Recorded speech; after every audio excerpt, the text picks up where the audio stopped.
For that, I want to just go over a couple of things. A little bit of recap over Act 1, where to find materials, and how to use No Fear Shakespeare if you're not using it already. So the first thing is you're going to need this Act 2 worksheet. I handed this to many of you last week, but I know that some of you don't have it yet.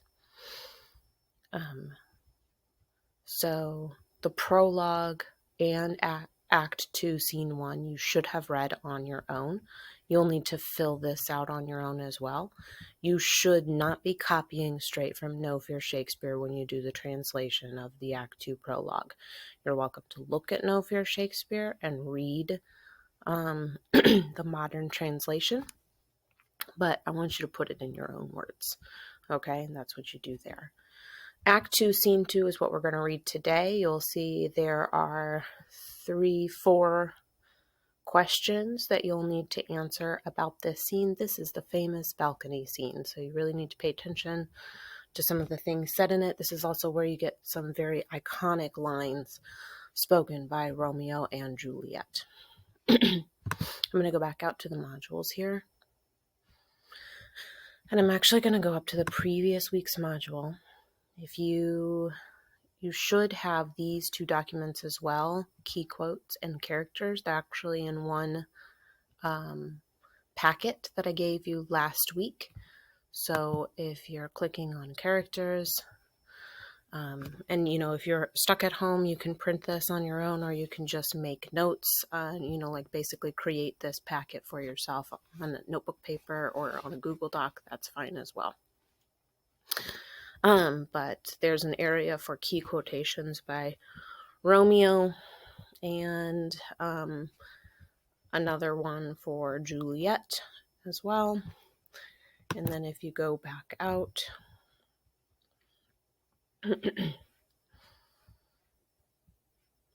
you have key quotes. This is just throughout the play. We'll have this one, oh Romeo, wherefore art thou Romeo? That's in this scene. Who says it? Why is it important? We'll talk a bit about that as we go. This one as well, what's in a name? That which we call a rose by any other word would smell as sweets. That's actually on the worksheet for Act 2, Scene 2, so you'll kind of like fill it out in 2 different places. And then you have youthful love. You guys can be filling this out at any time. We've talked a lot about Romeo flipping back and forth between love, like how he was so dejected after Rosaline dumped him, but then like instantly fell in love with Juliet at the party, and Juliet's very naive, things like that. So these are all questions that you could be filling out as you go.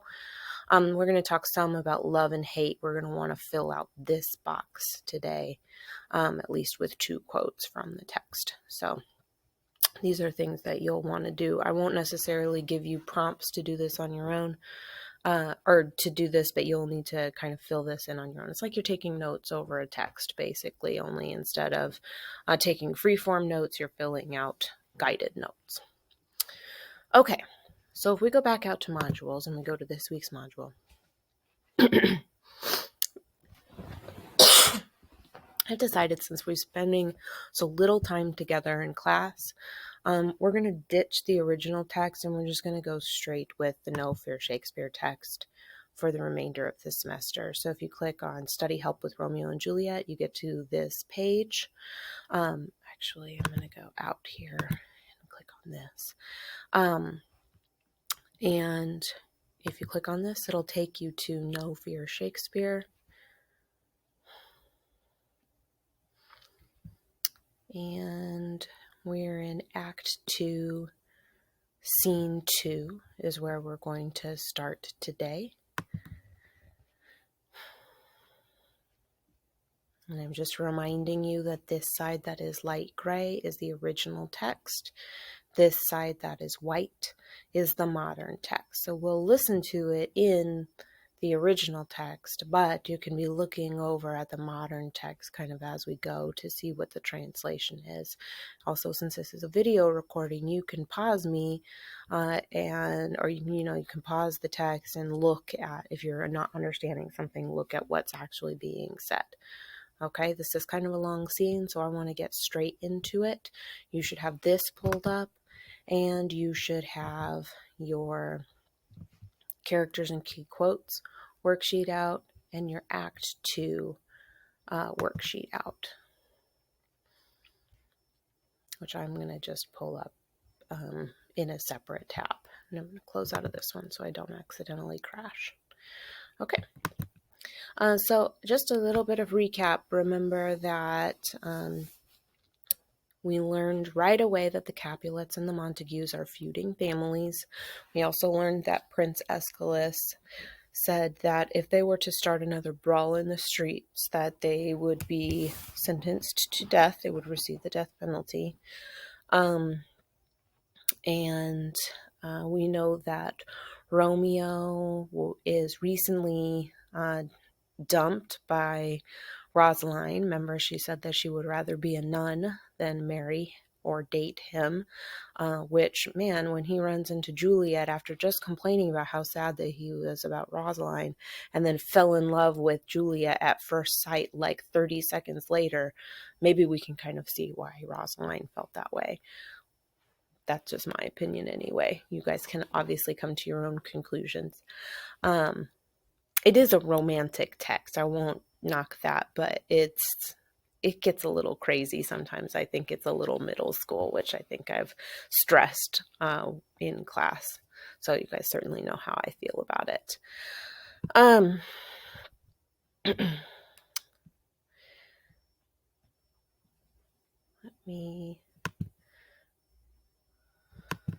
Okay. They meet at the party, and I'm actually going to go back here because this is one thing that you should have made a note on for that love-hate page on the key quotations. Let me actually do this. I'm going to go back to Act 1, Scene 5 really quickly.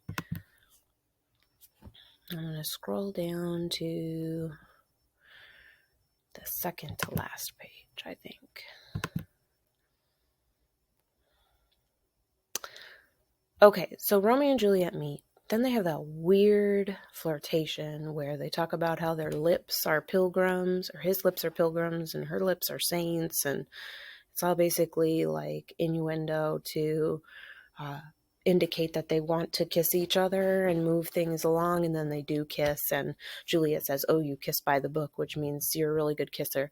Then the nurse comes in and calls Juliet away, but before she does so, Romeo asks who her mother is, and that's when he finds out that Juliet is Capulet.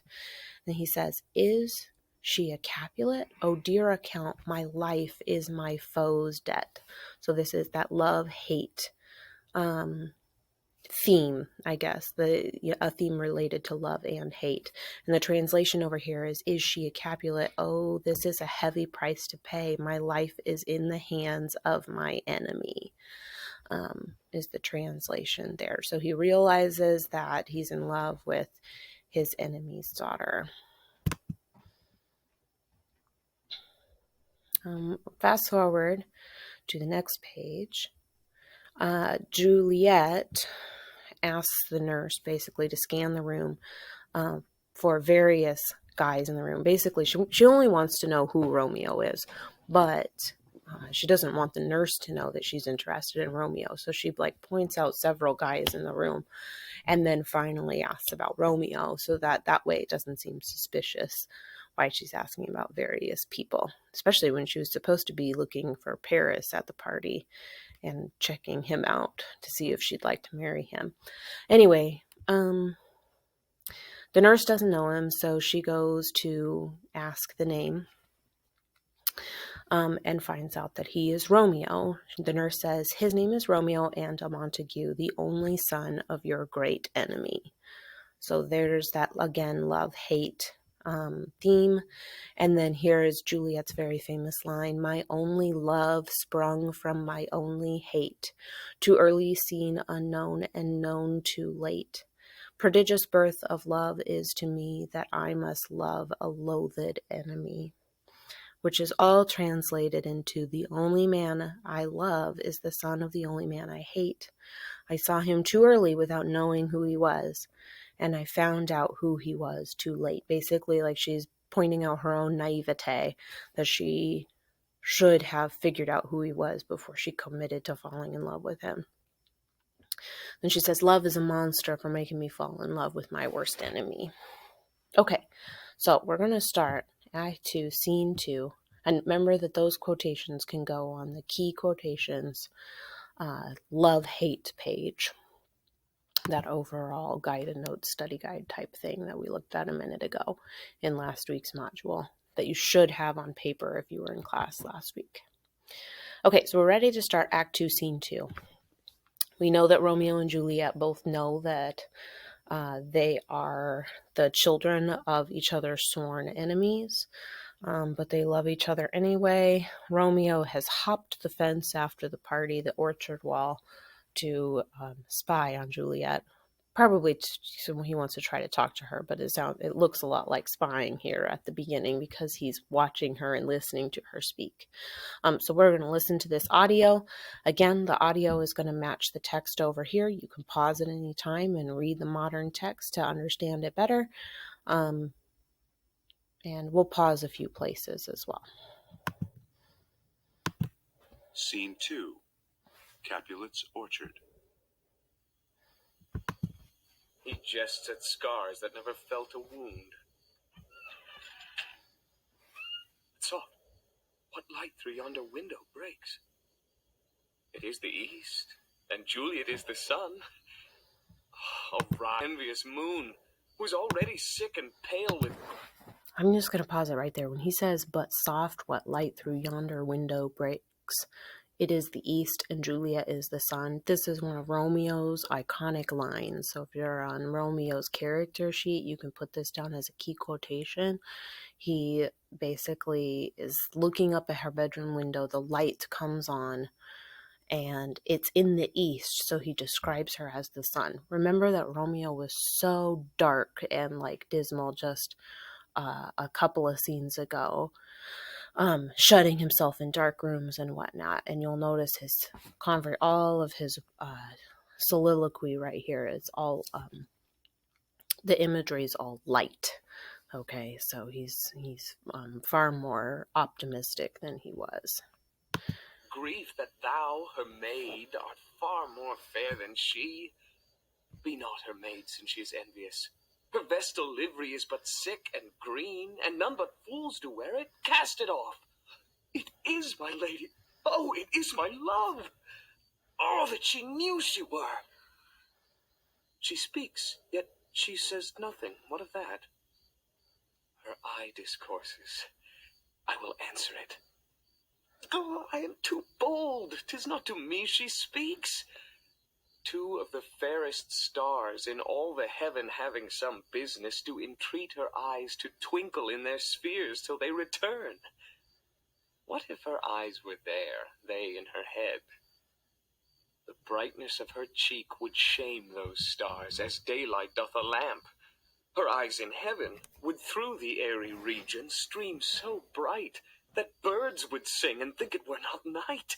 See how she leans her cheek upon her hand. Oh, that I were a glove upon that hand, that I might touch that cheek. Why me? She speaks. Oh, speak again, bright angel, for thou art as glorious to this night, being o'er my head, as is a winged messenger of heaven unto the white upturned wondering eyes of mortals that fall back to gaze on him as he bestrides the lazy pacing clouds and sails upon the bosom of the air.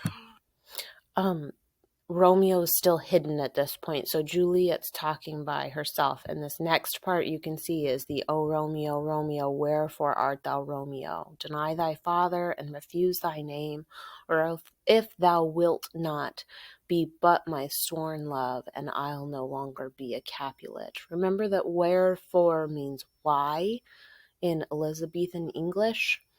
And so she's saying, why are you Romeo? Or over here it says, why do you have to be Romeo? So if I hop back over here,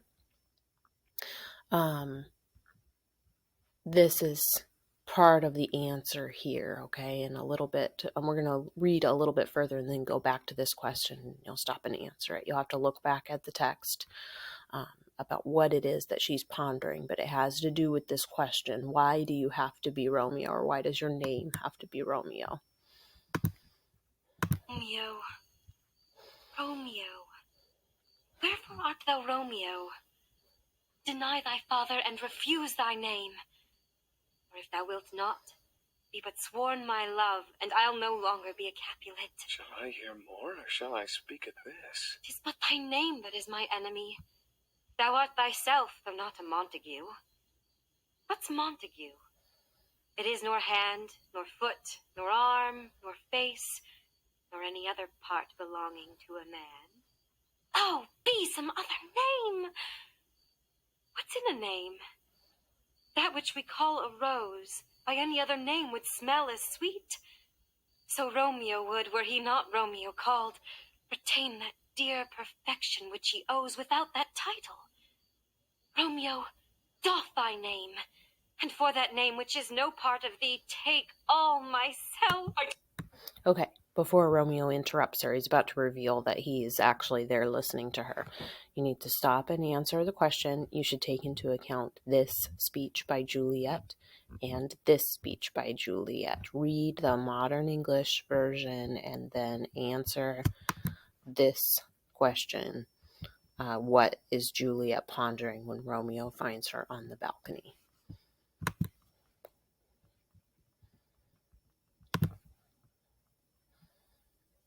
Take me at thy word! Call me but love, and I'll be new baptized. Henceforth, I never will be Romeo. What man art thou that thus bescreened in night so stumblest on my counsel? By a name I know not how to tell thee who I am. My name, dear saint, is hateful to myself because it is an enemy to thee. Had I it written, I would tear the word. My ears have yet not drunk 100 words of that tongue's utterance, yet I know the sound. Art thou not Romeo and a Montague? Neither, fair saint, if either thee dislike. How camest thou hither? Tell me, and wherefore? The orchard walls are high and hard to climb, and the place death, considering who thou art, if any of my kinsmen find thee here. With love's light wings did I o'erperch these walls. For stony limits cannot hold love out. And what love can do, that dares love attempt. Therefore thy kinsmen are no let to me. If they do see thee, they will murder thee. Alack, there lies more peril in thine eye than 20 of their swords. Look thou but sweet, and I am proof against their enmity. I would not for the world that they saw thee here. I have night's cloak to hide me from their sight. And but thou love me, let them find me here. My life were better ended by their hate than death prorogued wanting of thy love. By whose direction foundst thou out this place? Thy love, that first did prompt me to inquire. He lent me counsel, and I lent him eyes. I am no pilot, yet wert thou as far as that vast shore washed with the farthest sea, I would adventure for such merchandise. Thou know'st the mask of night is on thy face. Else would a maiden blush bepaint my cheek for that which thou hast heard me speak tonight. Fain would I dwell on form, fain deny what I have spoke. But farewell, compliment. Dost thou love me? Oh. I know thou wilt say aye, and I will take thy word. Yet if thou swearest, thou mayst prove false. At lovers' perjuries they say Jove laughs. O gentle Romeo, if thou dost love, pronounce it faithfully. Or if thou think'st I am too quickly won, I'll frown and be perverse and say thee nay, so thou wilt woo. but else not for the world. In truth, fair Montague, I am too fond, and therefore thou mayst think my behaviour light. But trust me, gentleman, I'll prove more true than those that have more cunning to be strange.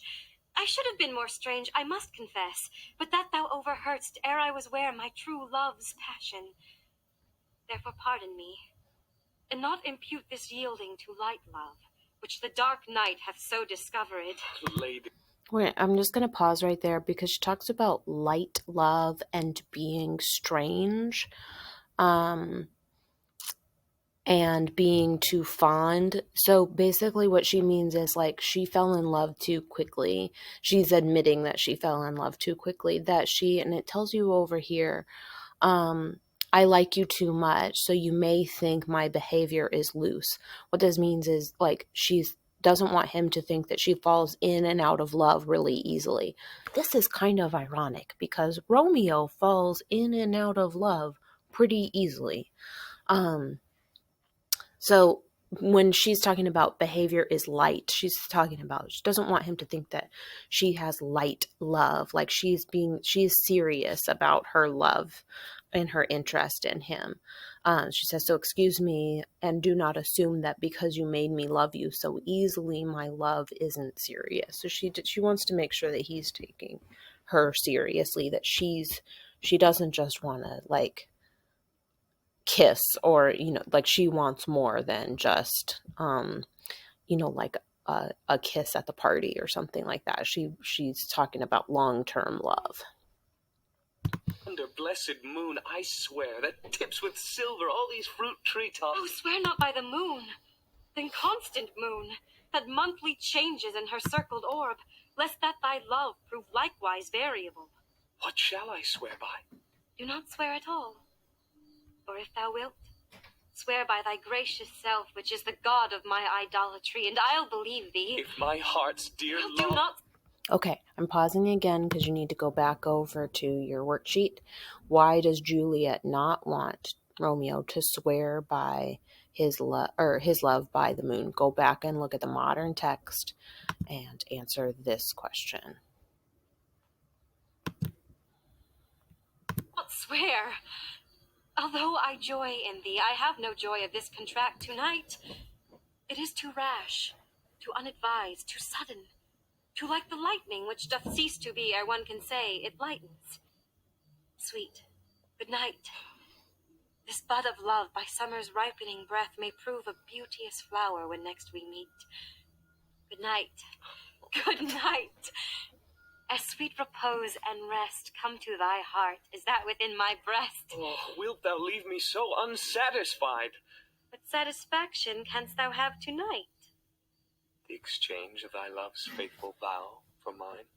I gave thee mine before thou didst request it, and yet I would it were to give again. Wouldst thou withdraw it?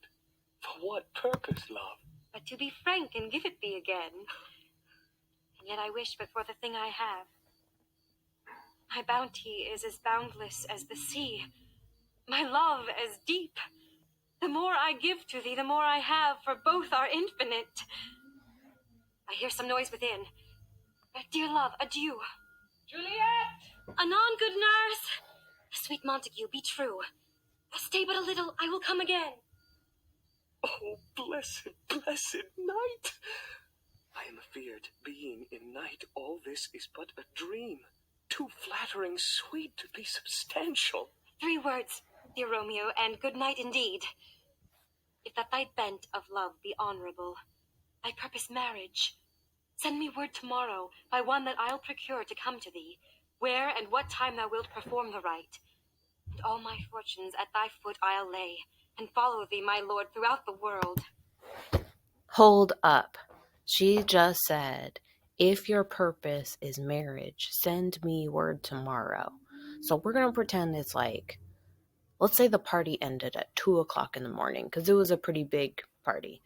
And they've been talking out in the orchard. We'll pretend like they've been talking for like an hour or maybe more. We'll just give them the benefit of the doubt and say that it's 4 o'clock in the morning. And she says, remember, they just met kind of towards the end of the party, so maybe around midnight. They've only known each other for like 4 hours, and she's talking about marriage, okay? And I mean, we're already baffled because they have pledged their love to one another, but now they're talking about getting married as well, only 4 hours after meeting. And less than 24 hours ago, Romeo was still pining for Rosaline. So this is going really, really fast. Okay. Madam? I come anon.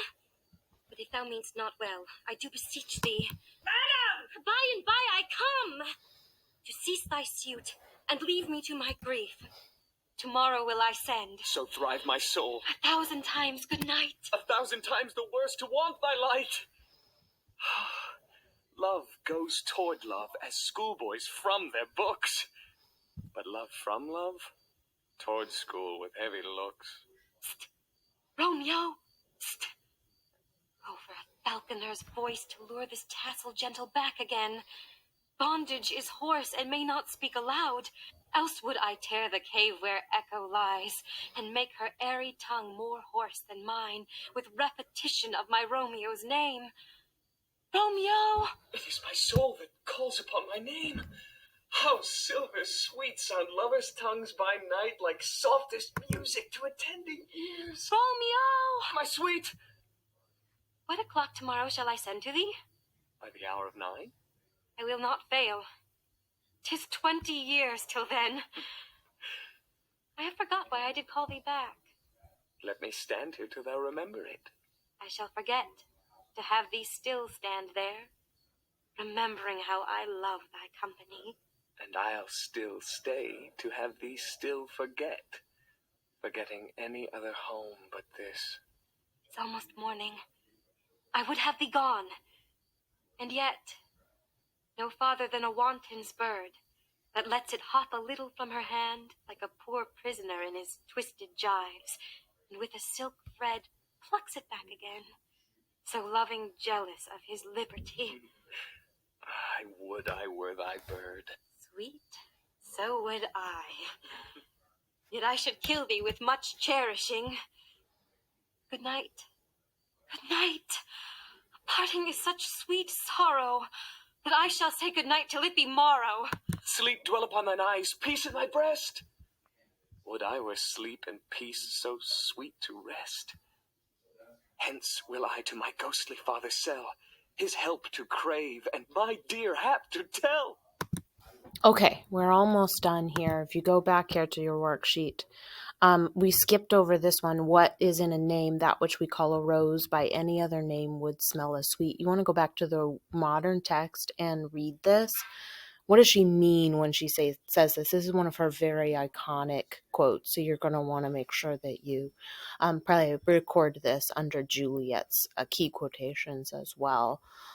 Think about how a rose is called a rose, but she's talking about the way that it smells. Would it still smell the same way if you called it a different name? That's kind of what she's getting at. But go back and read that modern text and then put your answer right here. And then this question is more opinion-based, so tick the sentence below, which you agree with most.